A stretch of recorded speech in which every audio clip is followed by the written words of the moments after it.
The last thing you want to hear when you need your auto insurance most is a robot with countless irrelevant menu options. Which is why with USAA Auto Insurance, you'll get great service that is easy and reliable, all at the touch of a button. Get a quote today. Restrictions apply. USAA.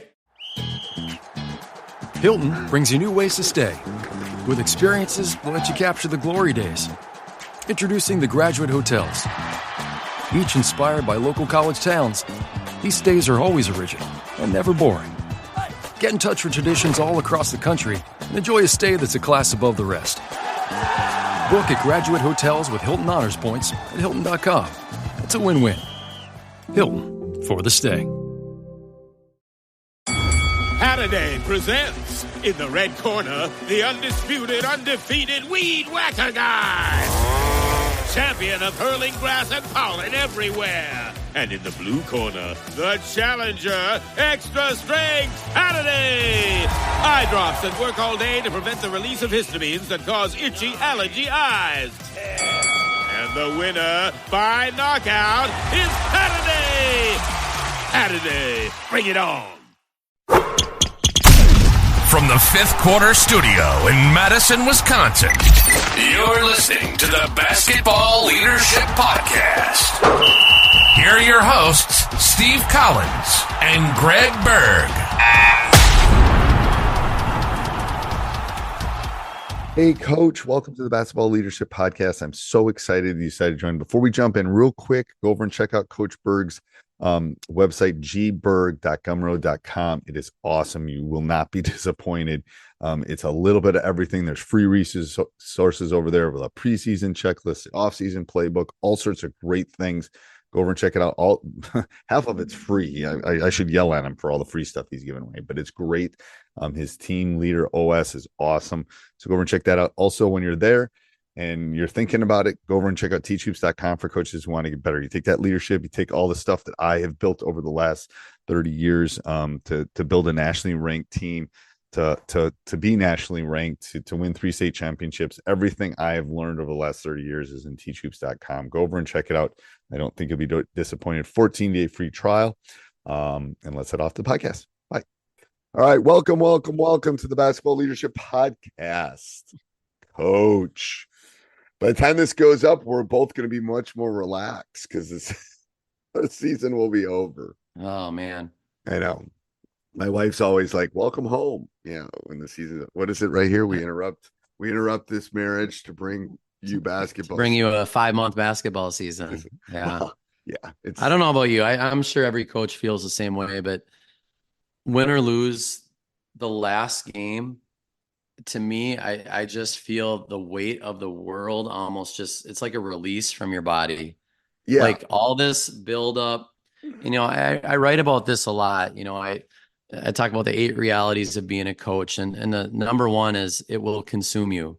And if you're a good coach, it consumes you. And what I mean by that, it consumes your mind. It consumes everything. You're always thinking about it, right? You always have something. You're always thinking about the boy. Like our girls played their first tournament game last night, and I let the boys know during the day, hey, we should support the girls. Let's get out, And I gave them time to get something to eat and come back, and they were all there last night. And it's like they're all together, and it's like what's hard for me, and this has not gotten easier over time. I don't want to. I mean, it's a death of a group. Like that's the finality of it is what like always hits me so hard. Oh, totally. And it's just that group will never be that group ever again, because next year a new group's going to come in, and it's going to have different. It's like a classroom. Like anybody that's taught, my 6-hour AP stats and my 7th-hour AP stats have different personalities and different strengths and different weaknesses. It's just like a team. So I know that it's gone. That group is gone, and I'm never going to have that group. It's like, that's what hits me so hard. And it's those hard locker rooms, and it's those hard, there's only a handful of teams that are ever happy at the end of March. And it's so hard to, I don't know. I find it's so hard to come up with the words in those situations because you've got, that's the finality of the season, the emotion, the relationships, the heartache, all of that.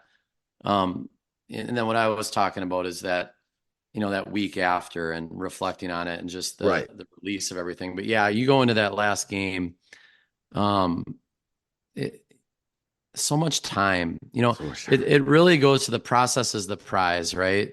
Yeah. There's very few people that get to end their seasons with a win or get to end their seasons in the state tournament or the state championship. It always ends. And it's the journey along the way. It's the process, the memories, the experiences, and all of that. It's the story. We've talked about it's a book. Every season is a book. And It is a book. I gave that speech to my team on the bus last night after our game. Like, we just wrapped up our regular season. This is part of our journey in our book. Right. And now we've got the final chapters. And one of my players is like, it's the epilogue, coach. I go, it's the epilogue, Keeg. Like, what's that going to be? Right. And it's I weird told them because last night. It's different with basketball that there's another, it's like your season's starting over. We all have that talk 0-0. Right. I told our kids last night, and I know we're wrapping up the reflection of the season, but you get to the end and I'm like, as we start this tournament run, I want you all to think about being that third, fourth, and fifth grader in your driveway, shooting buckets, dreaming of these moments, dreaming of this postseason run, dreaming of these experiences, because that's what it's all about. This is about fun and memories and the journey. And when we reflect on a season, I'd say the last 5 to 10 years for me, especially, I talk about memories all season long. We're trying to create as many memories as we write this book, as we create this season. Memories with team dinners, memories with, fun in the locker room, memories with great wins or tough losses, because that's what you remember.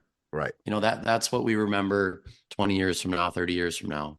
Yeah. And I think the reflection is interesting because it doesn't get any easier. No. But it's weird. It's almost like it's winter, and then like after that reflection, after a couple days go by, and after I have my final team meeting, and after I get my returners back, it's almost like a rebirth. All right, Totally. what are we gonna do? It's like, I mean, it's literally what keeps me young in some respects, I think, because it's like, okay, what are we gonna do next year? How are we gonna get better? What are we gonna do? What's my reflect? So I always do a reflection on what did we do well? What didn't we do well? How can we get better? Well, as a coaching constantly, staff, I know. And that's when you say coaching is a consumable job. It consumes you, and I have one of my free, or it's not free, it's really inexpensive, but I have a postseason playbook. And so I have all these reflective questions to ask yourself, to ask your assistants, to ask your kids to reflect on the season. Because you're reflecting on this season, but you're automatically thinking about next year. You're automatically thinking about your team, and it's the best time to reflect. And I just encourage everyone, once the season's done and you have those wrap up meetings and everything, to sit down with your coaches or yourself and just write down, reflect everything that went well, everything you want to get better, ideas while it's fresh in your mind, because you get to summer, you get to late spring, and your mindset's different. It's good to, while it's fresh in your mind, write those things down so that you have them and you can go back to them. Because I find myself always going back to my notes all summer long, all spring, postseason. And it's how you grow. I think it's the whole concept of continuous improvement. It's how you keep getting better. You're always reflecting on what went well, what you can do better, and how can I apply that next year? Yep. And my advice would be do it within a week or two of the end of the season. And I always do it before then. And then what my rule is, then spring break is no basketball. Like, I won't think about it. I won't do it. I won't blah, blah, blah. I shut off. That's the only time all year I shut off. Are you able to do that? I am. During spring break, I am. Part of my wife and I kind of thing was we'd always go somewhere for spring break, especially when the kids were little. And I could. I mean, it was a lot easier to do that when we won it, but it was but then when I came back from spring break, I knew the switch was turned back on. This case, like, what are we doing? And there's things I gotta, like, prior to this, like, I'm worried about summer camp and things like that. But there's definitely a shift, but I think you have to be able to turn off You do. as you get, like, if you can't, this can't be 365. It can't be, or you won't do it for 35 years. You know have what? to figure an off switch off. You have to figure out what your off switch is. What I found, I'm better at this now, especially since I started writing and doing everything that I'm doing online. I would get done with a season and, we'd have our meeting and everything. And I would come home after school and it's like my body was in shock. Right. Like I'm so used to going 100 miles an hour. I come home after school and I don't have practice. And I'm like, what do I do?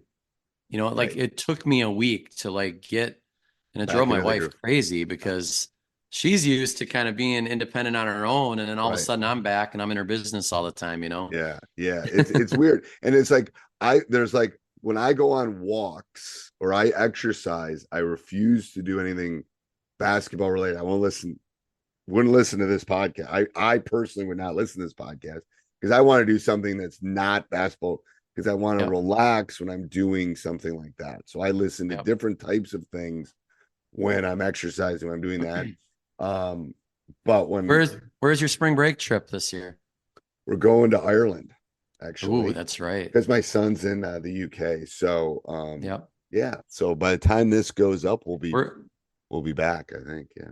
we're heading down to the Keys. So Ooh, that'll be fun. I've never yeah. been to the Keys. It's not a beachy thing, from what I understand. No. But it's more you're gonna you'll get good weather in the Keys. Yeah. I've been there on a boat. My parents did the Great Loop, which would be a whole Okay. nother podcast. But Yeah. I hopped on their boat from the Keys up to Miami. So that That'll be fun. I haven't been on the island much, but I've been in the water by it. So And it's great. That's yeah. Well, you're what, 60 miles from Cuba, something like that. 50 Yeah. miles. Yeah. Oh yeah. So It'll you're be gonna beautiful. it will be warm. It will be. It will. That's kind of the theory, is you just Vitamin want D. warm. I know, vitamin D. All right. Till next week, Coach. See you, Coach.